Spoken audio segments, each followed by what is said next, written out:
नहीं आता। उनकी खामोशी समझ में नहीं आती। हम तो पहले दिन से जो गाज़ा में हो रहा है उसकी मुखालफत करते आए हैं। बेगुनाहों को इस तरह मारना समझ में नहीं आता। रोज़ अगर आप देखें, चाहे टीवी, चाहे मीडिया, गाज़ा की बमबारी में बेगुनाह लोग मारे जा रहे हैं। बच्चे, औरतें, जवान मर्द, जिनका इजराइल के ऊपर हमले से कोई लेना देना नहीं, लेकिन उनको बेरहमी से निशाना बनाया जा रहा है। और तो और इजराइल को इस मामले में खुली छूट दी जा रही है। और दुनिया ने ये शायद साबित किया है कि इजराइल के लिए एक कानून है और रूस के लिए दूसरा। जब रूस ने यूक्रेन का गैस बंद किया, पानी बंद करने की कोशिश की, खुराक बंद करने की कोशिश की, तो यूरोपियन यूनियन के सदर ने कहा कि this is a war crime. ये रिकॉर्ड है, ये मैं कोई हवा में बात नहीं कर रहा हूं। ये यूक्रेनियन प्रेसिडेंट का उस वक्त का बयान है कि लोगों को अपने हकूक से महरूम रखना, बिलखसूस खाना पीना और तेल, ये एक वॉर क्राइम है। अगर जो रूस ने यूक्रेन के साथ उस वक्त किया वो वॉर क्राइम था, तो फिर क्या जो इजराइल गाज़ा के साथ कर रहा है, क्या वो वॉर क्राइम नहीं है? सीधी सी बात है। अगर वो गलत था तो ये कैसे गलत नहीं है?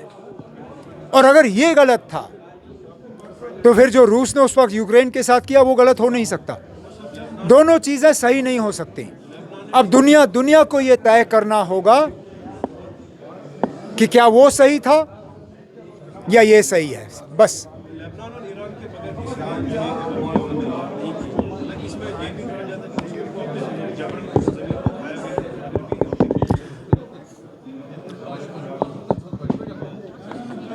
उनको अपने ज़मीर को खुद जवाब देना होगा।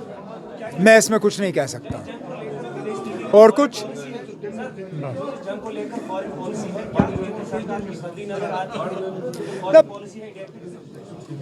केंद्र सरकार ने इसमें कोई बात छुपाई तो है ही नहीं।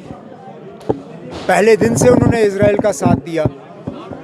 उसके बाद फिर शायद वहाँ पे ये देख के कि बेगुनाह लोग मारे जा रहे हैं, उन्होंने गाज़ा में एड रिलीफ भेजने की बात की, लेकिन वो भी समुंदर में कतरा के बराबर है।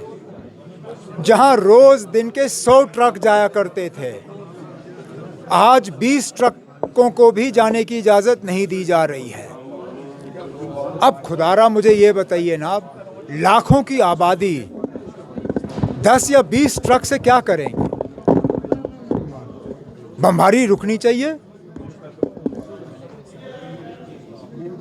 उसके बाद जो आगे की कार्रवाई होगी वो देखी जाएगी, लेकिन कम से कम बेगुनाह लोगों को इस बमबारी में जो निशाना बनाया जा रहा है वो रुकना चाहिए।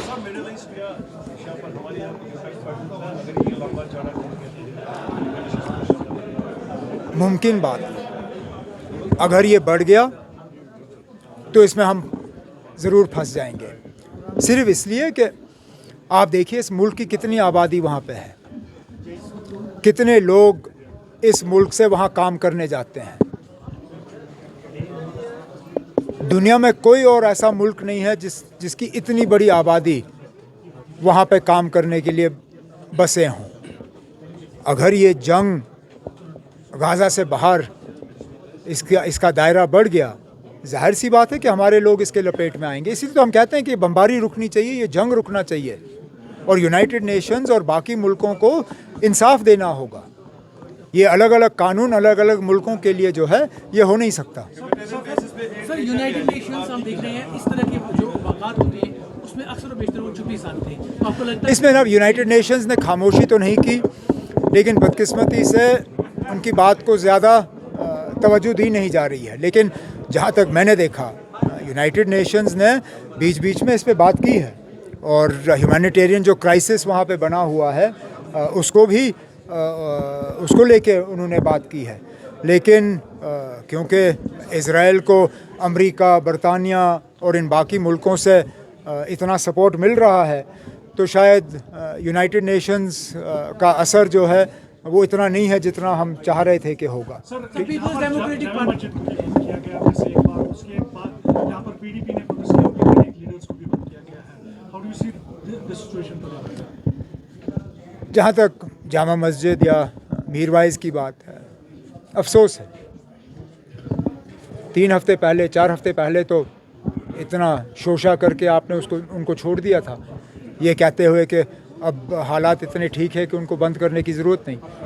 अगर 4 हफ्ते पहले उनको बंद करने की ज़रूरत आपको महसूस नहीं हुई तो फिर लगातार 2 जुमा उनको बंद रखा गया और जामा मस्जिद पे फिर से नमाज पढ़ने की इजाज़त नहीं दी गई। एक तरफ से तो दुनिया को ये कहा जा रहा है कि कश्मीर के हालात जो हैं बिल्कुल सुधर गए हैं, नॉर्मल हैं।